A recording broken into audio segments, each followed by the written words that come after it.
Vamos lá então, propriedades dos logaritmos.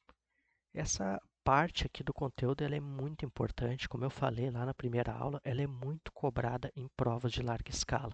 Então é importante conhecer as propriedades dos logaritmos e saber usar dentro dos exercícios, nós vamos ver isso.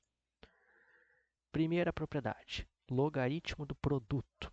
Então olha só, essa propriedade a gente aplica ela quando tem uma multiplicação aqui no lugar do logaritmando. Então, o logaritmando vai ser um número vezes outro. O que essa propriedade diz? Ela diz que eu posso separar essa expressão aqui em uma soma de dois logaritmos de mesma base.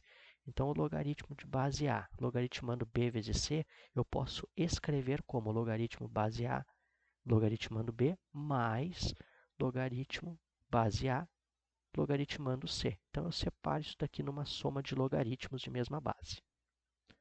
Por exemplo, eu tenho logaritmo base 2 de 4 vezes 6. Ah, professor, por que não botou 24 logo aqui no logaritmando? É para a gente aplicar a propriedade, só por isso. Tá? Em algumas questões vai ser necessário aplicar essa propriedade, então estou dando um exemplo numérico aqui. Como é que vai ficar então? Posso escrever isso aqui da seguinte forma. Logaritmo base 2 de 4 mais logaritmo base 2 de 6. E eu posso até fazer o caminho inverso. Algumas questões elas nos dão uma soma de logaritmos e aí ela pede justamente para eu transformar isso aqui num logaritmo, onde o logaritmando é um produto. Tá? Algumas questões pedem para fazer o caminho inverso. Então pode aparecer na questão. Propriedade 2 é uma propriedade parecida com a 1. Aqui eu tinha uma multiplicação no logaritmando e aqui eu vou ter uma divisão no logaritmando. Olha só. Então, o logaritmo A de um quociente, uma divisão, eu posso escrever na forma de subtração. É parecida com a outra, só que ao invés da soma, eu vou subtrair os logaritmos. Então, eu vou manter a base do logaritmo, eu vou fazer um logaritmo, onde o logaritmando vai ser o numerador aqui dessa fração, menos um logaritmo, onde o logaritmando vai ser o denominador aqui. Tá? Então, é o primeiro menos o segundo. Tá bom? Exemplo. Logaritmo base 4 de 10 dividido por 6.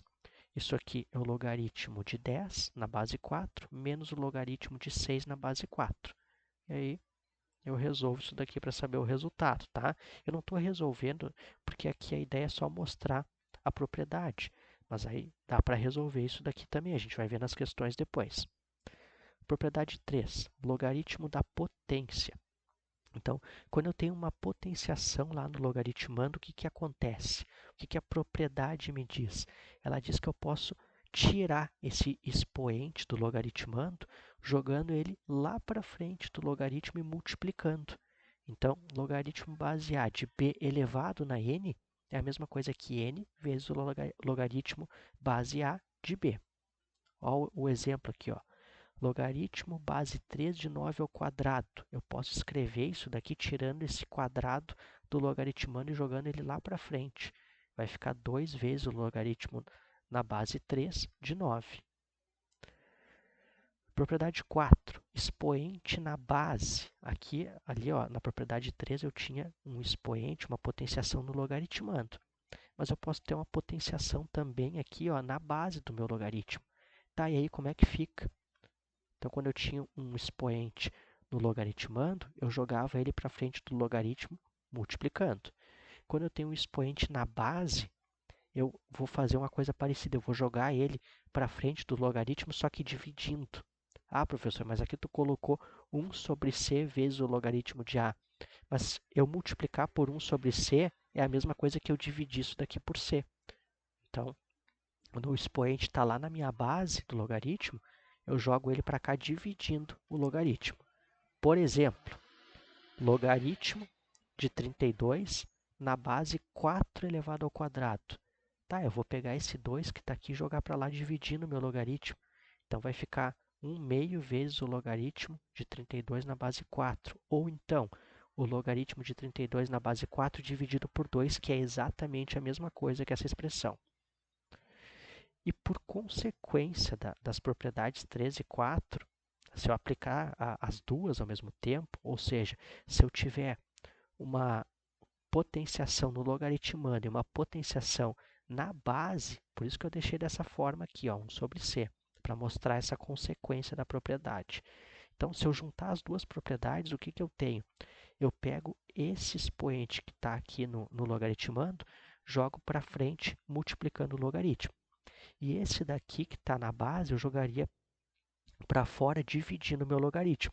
Então, vai ficar o expoente do logaritmando dividido pelo expoente da base, e essa fração aqui, ó, multiplicando o logaritmo na base A de um logaritmando B. Por exemplo, ó, logaritmo de 32 ao cubo na base 4 ao quadrado. Como é que eu aplico essas duas propriedades? Esse aqui vai para frente multiplicando o logaritmo, e esse aqui divide o logaritmo. Então, vai ficar 3 quartos do logaritmo de 32 na base 4.